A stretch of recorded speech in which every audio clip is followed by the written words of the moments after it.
한 나라의 사고를 형성한 남자의 이야기. 이황, 토가이은 단순한 이름이 아니다. 그는 지혜와 성찰의 상징이다. 조선 왕조의 혼란 속에서 그는 어둠의 시대의 빛을 발하며 도덕성과 윤리를 옹호했다. 한 사람의 삶이 얼마나 큰 영향을 미칠 수 있는지 생각해 본 적이 있는가?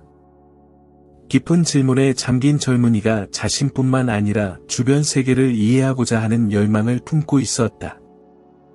누가 생각가가 될 수 있을까? 끊임없는 답을 찾는 탐구와 그를 형성한 스승들의 영향력이 결정적이었다. 그의 이름, 도계, 토가이는 이 윤리가 경작되는 곳이라는 뜻으로 그의 본질을 잘 드러낸다. 이 여정 속에서 이황은 규범에 도전하고 비판적 사고의 씨앗을 심었다. 철학자의 사상이 세기를 넘어 어떻게 울려 퍼질 수 있는지 궁금해 본 적이 있는가? 각 가르침, 각 성찰은 우리의 여정을 재평가할 기회가 된다. 준비하라. 도계의 이야기는 단순한 전기가 아니라 우리 모두가 남길 수 있는 삶과 유산에 대한 교훈이다. 나는 항상 역사를 형성한 사람들의 여정에 매료되어 왔다. 그 중 하나가 바로 이황이다. 1501년 한국의 작은 마을에서 태어난 그는 단순한 농부가 아니었다. 그가 자란 농촌 환경은 그의 세계관에 깊은 영향을 주었다. 그는 어린 시절부터 끊임없는 호기심을 보이며 고전 문헌과 과거의 지혜자들의 가르침을 탐구했다. 이러한 지식에 대한 갈증은 그를 교육을 받기 위해 집을 떠나게 했고, 이는 그의 인생을 바꾸는 결정적인 단계가 되었다. 젊은 시절, 이황은 조선 왕조의 부상하는 유교를 공부하는 데 매진했다. 그는 학업에서 두각을 나타냈고, 시간이 지남에 따라 그의 능력은 주목받기 시작했다. 시험을 통과할 때마다 그는 왕조의 관료제에서 더 높은 지위로 올라갔다. 많은 노력과 헌신을 통해 그는 명망 높은 직위를 얻었지만 쉬운 과정은 아니었다. 궁중생활의 압박과 정치적 음모는 끊임없이 그를 괴롭혔고 그는 몇몇이 감당할 수 있는 회복력을 요구받았다. 이러한 투쟁의 순간은 그의 성격뿐만 아니라 그의 철학적 사고를 형성하는 데 중요한 역할을 했다. 이황의 삶에서 가장 흥미로운 측면 중 하나는 공적 생활과 사적 생활 사이의 균형을 찾으려는 그의 노력이었다. 그는 단순한 관료가 아니라 교육자이자 멘토로서의 역할을 자임했다. 아이러니컬하게도 관료로서의 그의 상승은 권력과 도덕성의 본질에 대해 의문을 제기하게 만들었다. 그는 진정한 리더십이 윤리적 원칙에 의해 이끌려야 한다고 믿었으며 이는 그의 철학의 중심이 될 것이다. 정부의 고위직에서의 경험과 그의 겸손한 뿌리는 그에게 삶과 도덕성에 대한 독특한 관점을 제공했다. 그의 경력이 발전함에 따라 이황은 사회 문제에도 관여하게 되었다. 그는 국민의 복지에 깊은 관심을 가졌고 종종 소외된 이들을 돕기 위한 개혁을 옹호했다. 그의 이러한 이타적인 성향은 사회의 조화와 정의를 증진하고자 하는 욕망을 반영했다. 그에게 윤리는 단순한 이론이 아닌 일상생활에 통합되어야 할 실천이었다. 따라서 이황의 철학적 사고는 단순한 이론적 성찰이 아니라 행동에 대한 촉구였다. 결론적으로 이황의 삶과 형성은 지식에 대한 끊임없는 추구와 윤리에 대한 헌신으로 가득 차 있었다. 초기 교육부터 관료로서의 상승까지 모든 경험이 그의 생각과 신념을 형성했다. 그는 당시의 철학적 전통을 공부했을 뿐만 아니라 자신의 경험에 비추어 새롭게 해석하여 후세의 길이 남을 유산을 창조하였다. 이황의 자오인 도계는 그의 이야기에서 가장 매력적인 부분 중 하나이다.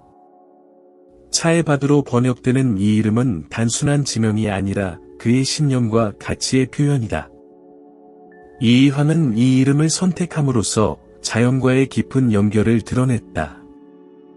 그에게 자연은 단순한 배경이 아니라 개인적인 경작이 꼽힐 수 있는 신성한 공간이었다. 특히 차밭은 삶의 단순함과 아름다움을 상징하며 그의 조화를 추구하는 열망을 반영한다. 도계는 또한 개인의 경작의 중요성을 강조하는데 이는 이황 철학의 핵심 개념이다. 차밭이 품질 좋은 잎을 생산하기 위해 돌봄과 주의가 필요한 것처럼 그는 인간 또한 도덕적이고 지적으로 성장하는 데 헌신해야 한다고 믿었다. 이 농업적 비유는 그의 철학에서 깊은 공명을 일으키며 개인 발전이 미덕과 지혜로 가는 길로 여겨졌다. 따라서 경작은 단순한 신체적 활동이 아니라 영적 과정으로 간주되었다. 더불어 도계라는 이름은 도덕성과의 연결을 암시한다. 이황은 윤리가 본질적으로 자연과 연결되어 있다고 보았다. 그는 삶의 성장과 재생의 순환으로 보았으며 모든 행동은 전체에 영향을 미친다고 믿었다. 이러한 전체론적 윤리관은 그의 저술과 가르침에 반영되어 타인과 환경과 조화롭게 사는 것의 중요성을 강조했다. 따라서 차의 밭은 그의 개인적 정체성뿐만 아니라 그의 삶의 철학의 상징이 되었다. 이황은 평생 동안 도계라는 이름을 자신의 가치관을 상기시키는 도구로 사용했다. 그는 종종 스스로를 그렇게 지칭하며 개인의 경작과 윤리에 대한 헌신을 재확인했다. 이 이름 선택은 그의 사고의 깊이와 한국 철학 전통과의 연결을 반영한다. 그는 단순한 철학자가 아니라 자신의 신념을 구체적으로 실천하며 다른 이들에게도 그렇게 하도록 영감을 주는 사람이었다. 따라서 도계라는 이름은 이황의 본질을 집약하고 있다. 그는 단순한 문인이나 관료가 아니라 사상의 경작자이며 윤리의 옹호자이자 자연의 애호가였다. 이 의미가 가득한 이름은 한국의 가장 영향력 있는 사상가 중 한 사람의 삶과 유산을 증명하는 증거로 남아있다. 그의 세계관, 즉 윤리, 자연, 개인 발전의 조화는 인간 존재의 복잡성을 이해하고자 하는 이들에게 계속해서 영감을 주고 있다. 이황의 사고 형성을 고려할 때 그의 세계관을 형성한 여러 철학적 영향을 주목하지 않을 수 없다. 물론 유교는 그의 철학의 기반이다. 이 전통은 윤리, 도덕성 및 인간관계의 중요성을 강조하며 이황은 이러한 가르침을 깊이 흡수했다. 그러나 그는 유교에 국한되지 않았다. 그의 독서와 사유는 도교와 불교로도 확장되었다. 이러한 다양한 영향의 조합 덕분에 이황은 독창적인 사상가가 되었다. 도교는 자연과 생명의 흐름에 대한 경외심으로 이황에게 깊은 공명을 일으켰다. 그는 세상을 동적인 공간으로 보았고 자연의 힘을 이해함으로써 조화를 이룰 수 있다고 믿었다.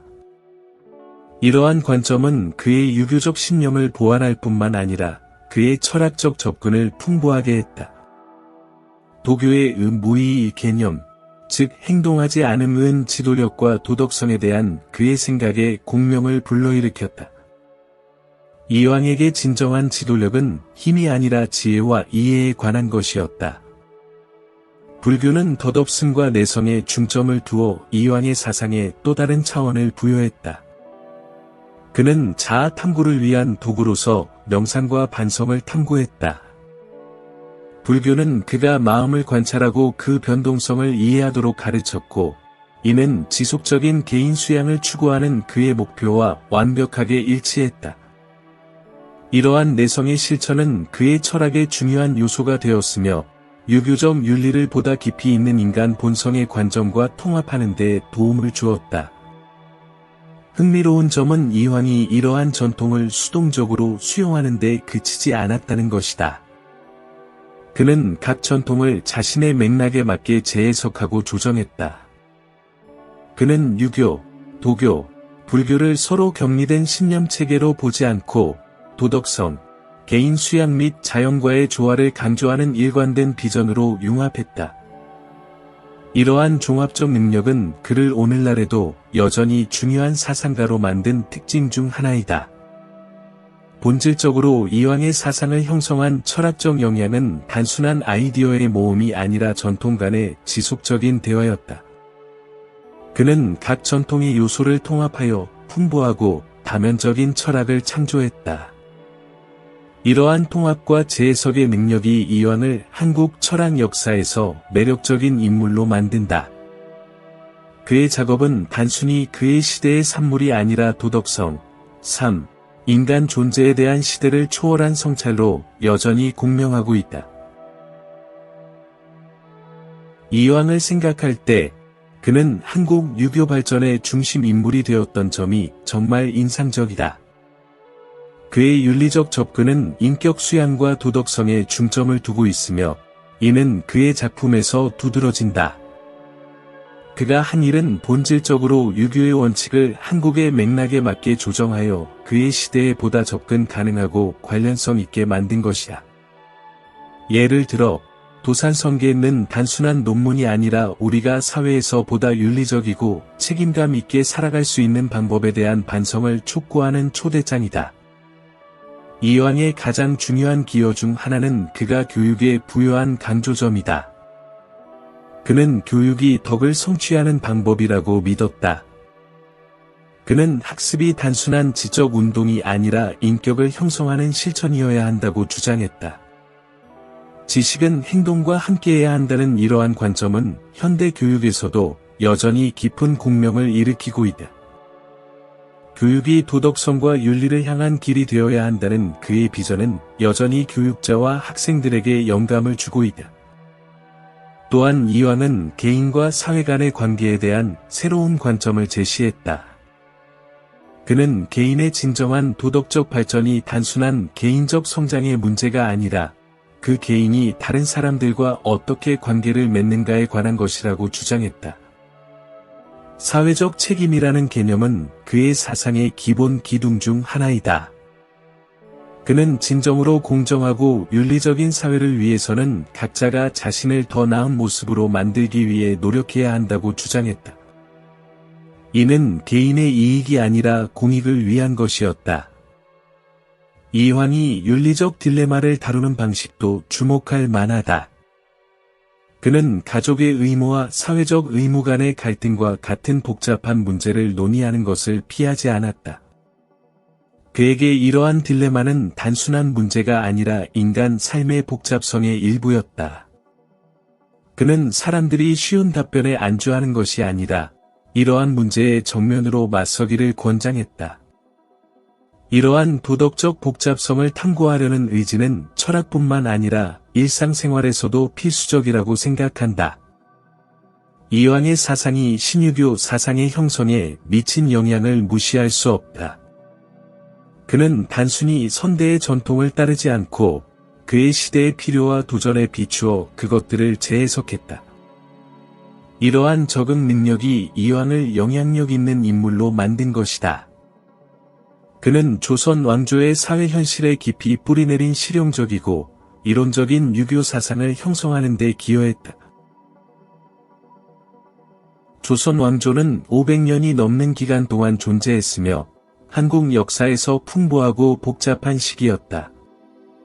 이 맥락을 생각할 때 정치적 및 사회적 변화가 이황과 같은 사상가의 출현에 어떻게 영향을 미쳤는지 주목하지 않을 수 없다. 왕조는 외부 침략과 내부 위기를 겪으며 이러한 사건들은 그 시대의 지적 환경을 깊이 형성했다. 이미 한국 사회에 깊게 뿌리내린 유교는 이러한 긴장에 대응하여 적응하고 진화하기 시작했다. 특히 16세기는 큰 변화의 시기였다. 왕조는 이웃 강국의 압박과 내부 불안정성에 직면해 있었다. 이런 상황에서 이황은 도덕성과 윤리를 강화하는 것이 한국의 사회적 및 정치적 문제에 대한 해결책이라고 제안하는 이성의 목소리로 떠올랐다.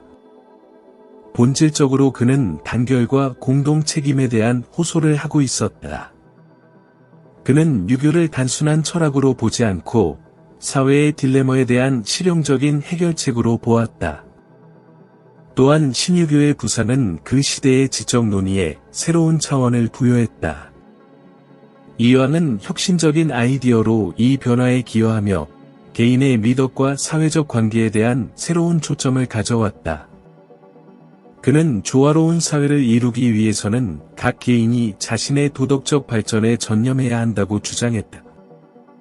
이러한 관점은 한국이 정체성과 사회적 응집력을 찾는 데 어려움을 겪고 있던 시기에 특히 관련성이 높았다. 정부와 철학 간의 관계 또한 조선 왕조 기간 동안 중요한 주제였다. 유교는 관료제와 권력 구조에 깊이 얽혀 있었다. 이완, 이를 인식하고 정부의 윤리적 개혁을 옹호하다. 이완은 자신의 위치를 이용하여 정부의 윤리를 증진하는 개혁을 옹호했습니다. 부패와 도덕성 결여가 지속적으로 우려되는 시기에 그의 제안은 희망의 숨결이었습니다. 그는 사회적 변화가 지도자와 공직자의 진실성에서 시작된다고 믿었습니다. 조선 왕조 동안 문화적 긴장과 외부 영향에 대한 저항도 중요한 요소였습니다. 이완은 전통을 수용하는 데 그치지 않고 외부에서 온 영향을 비판적으로 질문하고 재해석하며 자신의 사상에 통합했습니다. 이러한 지역과 세계, 전통과 현대 간의 대화 능력은 이완을 오늘날에도 여전히 중요한 인물로 만드는 특징입니다. 이완을 생각할 때마다 그는 한국 철학에 남긴 유산에 감탄하지 않을 수 없습니다. 그의 영향력은 그의 생애를 넘어 여러 세대의 사상에 지대한 영향을 미쳤습니다. 도덕성과 윤리에 대한 그의 사상이 오늘날까지도 공명하는 방식은 매혹적입니다. 그가 네오 유교의 형성의 중심 인물이었던 것은 그의 영향력을 증명합니다. 그는 이전의 사상을 단순히 흡수하는 데 그치지 않고 그것을 한국 사회의 현실에 맞춰 재해석했습니다. 이완이 도덕성을 다룬 방식은 저에게 깊은 흥미를 줍니다. 그는 개인적 수양이 더 윤리적이고 정의로운 사회를 만드는 데 필수적이라고 믿었습니다. 자기 반성과 자아 발전에 대한 이 강조는 단순한 철학적 개념이 아니라 실제 행동에 대한 진정한 촉구입니다. 그는 도덕성을 개인의 내면 상태의 반영으로 보았고, 이는 저에게 깊은 공감을 불러일으킵니다. 우리가 스스로를 개선함으로써 전체의 개선에 기여할 수 있다는 생각은 현대의 윤리와 사회적 책임에 대한 논의에서도 여전히 울려 퍼지고 있습니다. 이완이 네오 유교 형성에 미친 역할은 결코 과소평가될 수 없습니다. 그는 전통 철학이 변화하고 새로운 현실에 적응하는 시기에 두드러진 인물로 유교, 도교, 불교의 요소를 통합하여 새로운 일관된 구조를 제시하는 능력이 정말 인상적입니다. 이러한 종합은 유교 전통을 강화했을 뿐만 아니라 한국 철학 연구자들에게 새로운 길을 제공했습니다. 그는 다양한 전통과의 대화를 통해 유교의 본질을 유지한 방식은 철학적 사고의 유연성과 적응성을 보여주는 소중한 교훈입니다. 이완의 영향은 철학의 경계를 넘어 문학과 교육에도 미쳤습니다. 그는 교육자의 역할과 도덕 교육의 중요성에 대한 아이디어를 통해 이후의 교육 시스템을 형성하는 데 기여했습니다. 그는 교육이 단순한 지식 습득의 문제가 아니라 윤리적이고 책임있는 시민을 양성하는 것이라고 주장했습니다. 이는 그의 유산에서 중요한 측면이라고 생각합니다. 교육과 도덕성 간의 연결은 오늘날에도 여전히 중요한 주제이며, 윤리가 종종 물질적 성공을 위해 뒷전으로 밀려나는 세상에서 더욱 그러합니다.